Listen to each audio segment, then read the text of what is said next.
Hello bachcho, let us read this given question. So the given question says that a wire of length L and radius R is clamped at one end. On stretching the other end of the wire with a force F, the increase in its length is L. If another wire of same material but of length twice L and radius twice R is stretched with a force twice F, the increase in its length will be. तो देखिए बच्चों, यहाँ पे हमें दो cases दिए गए हैं. फर्स्ट केस की बात कर लेते हैं यहाँ पे. तो फर्स्ट केस के हिसाब से हमारा Young's modulus that is y, उसका फॉर्मूला क्या होता है? f upon pi are square, मतलब area and divided by elongation and original length. तो इसे हम क्या लिख सकते हैं? f into original length and divided by pi are square into L. ठीक है, एलोंगेशन. इसे हम इक्वेशन ए दे देंगे. अब सेकेंड केस में क्या बोला गया है? देखो, हमने क्या कर दिया है, अनदर वायर लिया है बट सेम मटेरियल का है.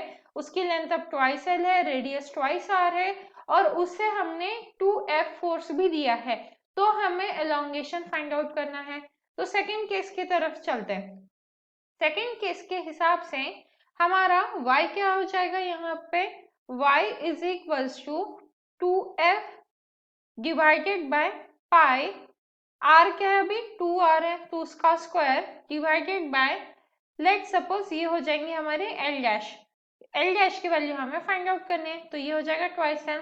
तो इसे जब हम सॉल्व करेंगे तो हमें क्या मिलेगा? F L divided by pi are square L dash, right. इसे हम दे देंगे इक्वेशन बी.